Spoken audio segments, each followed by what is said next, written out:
Oke, selamat datang di channel saya. Assalamualaikum warahmatullahi wabarakatuh. Pada video pembelajaran kali ini saya akan membahas tentang kondisi if else dan juga switch case pada pseudocode di bahasa pemrograman. Kita mulai materi. Jangan lupa like this channel and subscribe and juga share apabila sangat bermanfaat video ini.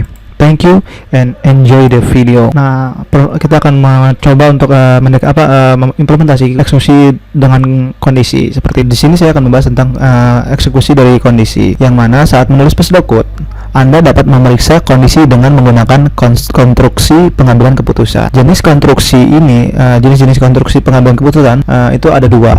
Yang pertama itu adalah if construct dan juga switch case construct. Nah, apa sih bedanya dari keduanya? Kita akan bahas di next slide. Nah, pertama itu adalah if. Kalau if construct doang itu menentukan ekspresi bersyarat yang perlu dievaluasi hanya satu kali. Apabila dia tidak sesuai dengan itu, maka dia tidak akan diproses. Jadi if construct juga itu ada tiga kategori atau tiga cabang lah. Yang pertama if simple if doang itu contohnya saya udah jelasin di awal. Yang kedua adalah if else, itu ada lebih dari satu kondisi, dan ada juga nested if else. Nested if else itu adalah if else yang bersarang gitu. Jadi ada contohnya dari if, ada if lagi, else if, ada if lagi. Contohnya seperti itu. Nah, kita akan bahas satu-satu. Oke. Contohnya yang pertama adalah simple if. Dalam pseudocode, suatu kondisi dapat dievaluasi menggunakan if sederhana seperti yang ditunjukkan pada gambaran seperti gambar berikut. Jadi cuma kodenya cuma satu. Apabila tidak memenuhi maka dia akan di drop saja. Ini contohnya seperti ini. Contohnya adalah dua bilangan. Nah, dua bilangan ini gimana sih? Contohnya ketika user menginputkan angka 2 tapi di sininya itu adalah 3, maka ini menggunakan operasi namanya relasi. Nah, di compare nih antara yang diinputin user 61 ini adalah variabel yang diinputkan oleh user, sedangkan 62 ini adalah variabel yang sudah ditentukan gitu. Setelah itu karena ini patokannya untuk if-nya itu jalan itu adalah patokannya adalah 62, maka apabila tidak sesuai dengan kriteria di 62, maka eksekusi program tersebut atau proses program yang sudah diinputkan oleh si user tersebut akan langsung di drop gitu, tanpa diproses di sini atau tanpa ditampilkan di sini seperti itu. Sedangkan apabila 62 61 ini sama dengan 63, maka proses if-nya akan jalan langsung, ada menampilkan pesan di dalam if itu. Dalam if itu jalan terus sesuai dengan harapan yang ditentukan, maka akan tampil seperti ini. Tampilannya seperti ini, akan display the number L equal seperti itu. Itu contoh dari if. Nah, contoh dari if implementasi dari codingan itu gimana sih? Seperti ini. Contohnya seperti ini. Contohnya kita mendeklarasikan karakter itu adalah CNAME dan juga dictionary. Dictionary itu kamus yang sudah kita tentukan di awal, atau rules-nya. Dictionary adalah rules yang sudah kita buat. Nah, setelah kita sudah buat dictionary itu, kita tulis tuh apa sih isi yang mau ditaruh atau kamus yang akan disimpan gitu. Contohnya nama-nama tersebut adalah yang bakal tampil. Kalau selain nama tersebut tidak akan tampil ke layar seperti itu. Nah, contohnya adalah Ahmad, Budi, Zainal, dan Lela. Itu adalah dictionary-nya. Ini adalah dictionary-nya. Sedangkan character CNAME ini adalah variabel untuk yang diinputkan oleh user. Sedangkan C dictionary ini termasuk ke dalam variabel direct assignment. Kalau yang ini adalah kalau CNAME ini adalah variabel assignment gitu. Contoh seperti itu. Nah, kita langsung aja. Ini jangan hiraukan yang ini ya. Langsung ke display. Display insert your name. Insert your name ini contohnya saya di sini Lestari. Nah, if ketika di sini insert your name namanya Lestari, maka CNAME ini yang sebelumnya null atau kosong menjadi Lestari seperti itu. Ini penjabaran dari assignment variable seperti itu. Apabila sudah jadi kayak gini, maka CNAME ini sudah menjadi bagian dari direct assignment seperti itu. Apabila sudah jadi variable direct assignment, selanjutnya akan diproses. Nah, diproses di if karena kita ingin menentukan kepastian dari dictionary itu sama atau enggak dengan yang diinputin. Contohnya seperti ini. Nah, contohnya seperti ini. If Lestari sama dengan dictionary. Nah, dictionary ini apa sih isinya? Kita lihat.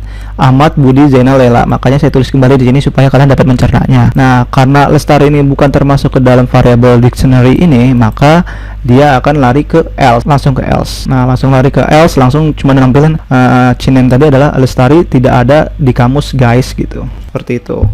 Dan apabila bukan Lestari, contohnya Ahmad, maka di sini akan Ahmad.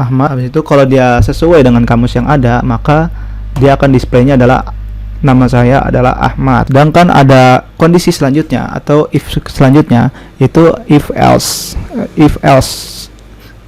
dua kondisi atau lebih gitu.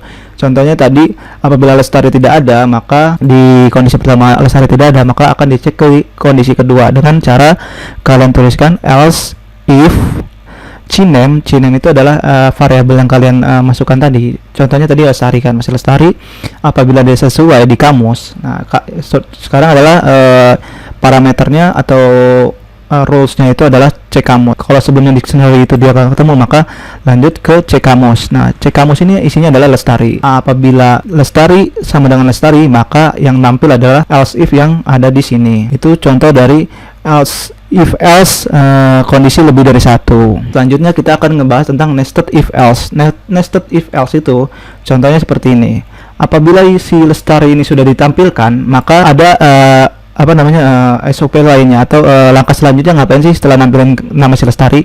Contohnya di sini kita ingin menampilkan usia dari si Lestari itu berapa sih gitu. Apabila dia sesuai dengan rows si Lestari atau kamus di si Lestari, maka dia akan bernilai if-nya bakal jalan. Apabila tidak, maka else-nya yang jalan, seperti itu. Itu contoh dari if bersarang. Jadi ketika dia udah di else if, dia ada if lagi. Jadi dalam else if dia ada if lagi, terus ada else lagi. Nah, itu namanya if bersarang atau kondisi yang ada sarangnya. Jadi ada kondisi dalam kondisi lagi, dan dalam kondisi lagi. Jadi kayak ada negara di dalam negara. Contohnya seperti itu. Contoh real life-nya itu contoh implementasi dari kondisi if construct. Selanjutnya adalah contoh dari switch case. Switch case ini apa sih? Switch case itu digunakan ketika variabel perlu dibandingkan dengan beberapa nilai untuk membuat suatu keputusan. Terus memungkinkan Anda untuk membuat keputusan dengan memilih dari sejumlah pilihan yang ada. Dan yang terakhir, switch case digunakan ketika terdiri dari satu pernyataan switch yang isinya itu sejumlah pernyataan kasus yang dapat dan juga pernyataan defaultnya. Contohnya kayak gimana sih? Contohnya seperti ini. Contohnya apabila si ekspresinya itu adalah pil 1, apabila si ekspresinya ada npil 1-nya ini adalah 1, maka case 1 yang jalan. Apabila npil-nya itu 2, maka 2 yang jalan, seperti itu. Nah, untuk switch case ini, untuk memulainya kalian harus menggunakan switch untuk memulai suatu kondisinya. Kalau sebelumnya itu pakai if, kalau ini pakai switch karena ini adalah switch case construct. Nah, apabila sudah dibuat ekspresinya, maka dijalankan pakai begin. Habis itu untuk kasus-kasusnya atau pilih-pilihan itu menggunakan case. Kalau sebelumnya itu dia menggunakan rules. Contohnya tadi if variabelnya apa? var user var 1 sama dengan var 2 ini adalah rulesnya. Nah, sedangkan kalau di switch case itu nggak pakai rules. Rulesnya itu berdasarkan case. Contohnya ketika user mencet 1, maka case 1 yang jalan. Ketika user mencet 2, maka case 2 yang jalan. Itu dari switch case. Itu bedanya. Kalau di switch case itu aturannya menggunakan case. Sedangkan kalau di if itu menggunakan rows yang ada di variabel atau di dictionary-nya, kayak gitu. Itu perbedaan dari switch case dan juga if else. Implementasinya gimana sih dari switch case? Seperti berikut ya. Contohnya seperti berikut. Contohnya ketika user menginputkan mendeklarasi variabel, itu ada dua.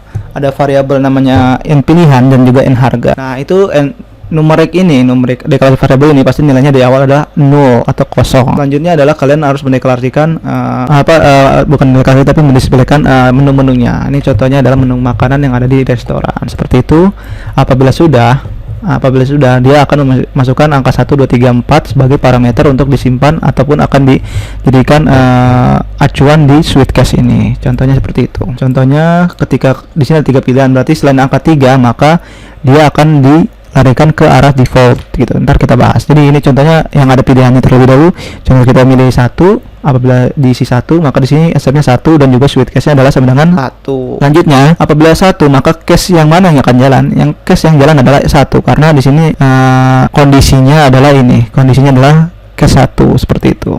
Nah, apabila ke satu jalan, maka dia akan menampilkan bagian ini, menampilkan harganya dan juga ada tampilan seperti ini. Pilihan Anda adalah nasi goreng dengan harga 19.000. Ini adalah untuk mendeklarasikan suatu harga di dalam menu pilihan gitu. Nah, gimana sih kalau dia bukan pilihan dari ini? Maka kalau bukan pilihan ini, contohnya adalah 4. Nah, apa yang akan terjadi kalau dia bukan pilihan yang ada di situ? Maka larinya adalah ke default karena tidak ada pilihannya. Dan apabila ada di default, maka dia akan berhenti.